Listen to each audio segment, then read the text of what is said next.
Do you think our democracy is at risk in this election? I think that it is. I always keep saying democracy is great, of course, but democracy people take for granted. It's a word that some people don't even understand. They take it for granted. It's about right and wrong, period. The guy's a monster. He is beyond wrong. It's almost like he wants to do the most horrible things that he can think of in order to get a rise out of us. I don't know what it is, but he's been doing it, and it's scary. Last year, Robert De Niro launched into a non-stop tirade against Donald Trump, practically seething in every interview as he hurled a barrage of over-the-top insults at the GOP frontrunner, calling him everything from a monster to a fascist. De Niro cast himself as a noble defender of democracy, but here's the kicker.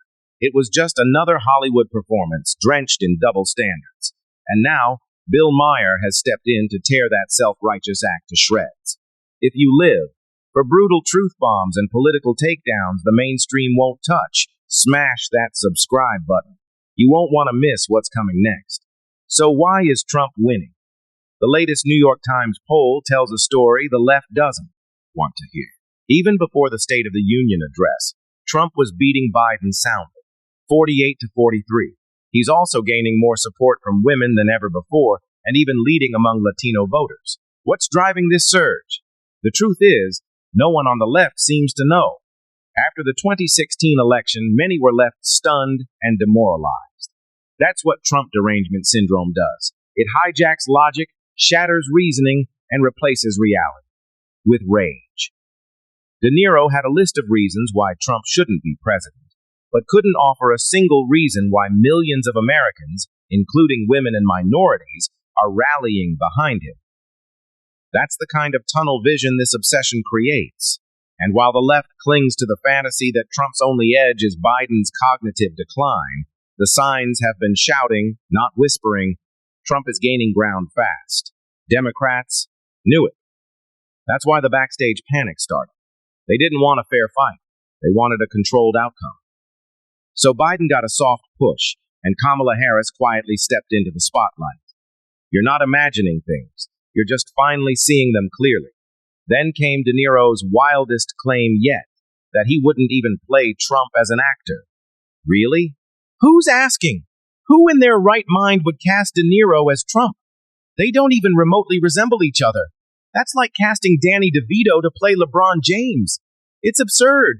And let's be honest, this isn't some grand principled stand.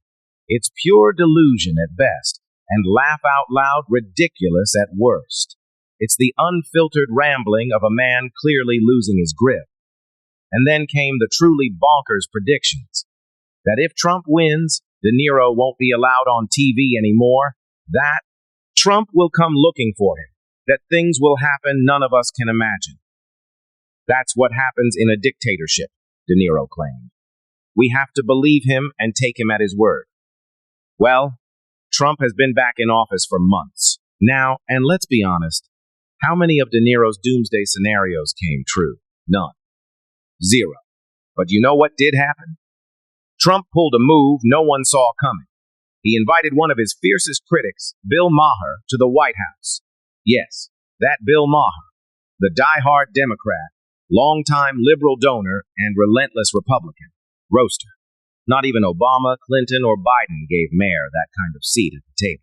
But Trump did. Why?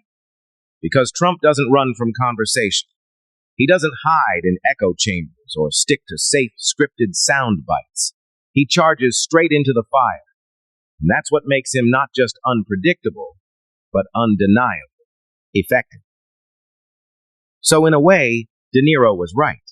Trump has done unimaginable things, just not the apocalyptic ones Hollywood has been screaming about. Do you think our democracy is at risk in this election?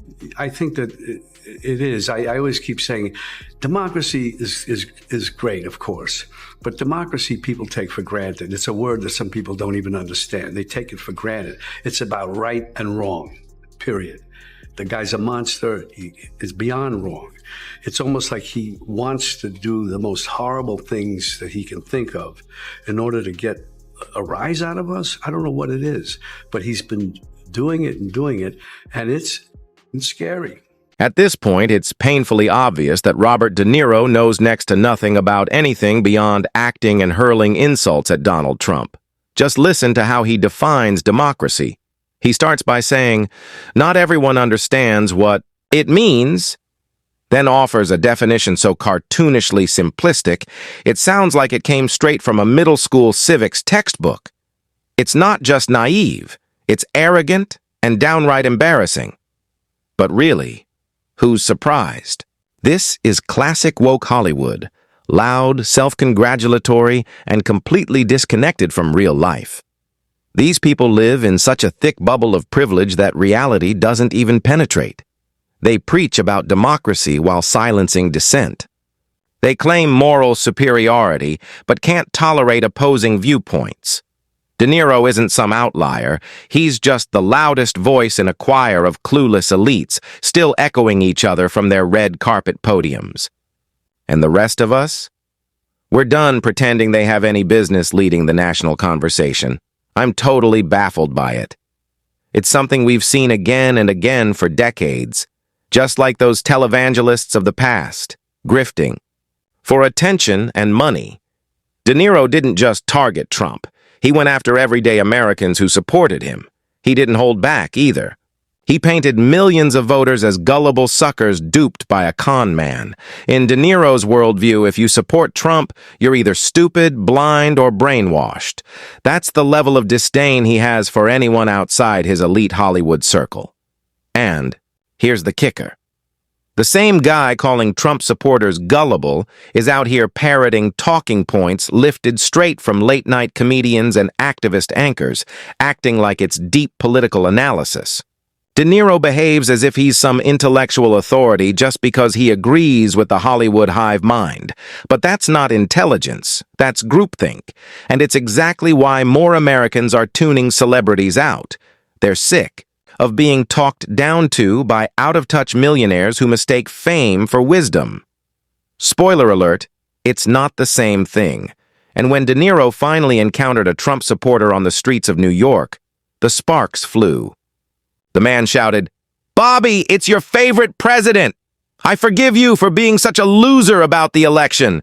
It's not your fault you were born with a low IQ. It's not your fault. Your favorite president won. Kamala lost big time. You were wrong. You're a loser, a total loser. This show sucks. You're going to get low ratings." It was blunt. It was harsh. But it also captured what many Americans feel, that De Niro, despite his fame, has no moral authority to lecture the nation on how to vote. He lives in a Hollywood cocoon, totally insulated from the struggles regular Americans face. While families were crushed under skyrocketing gas prices, grocery bills that doubled overnight, and paychecks that barely stretched far enough, De Niro was relaxing in his multi-million-dollar mansion, sipping wine without a care in the world.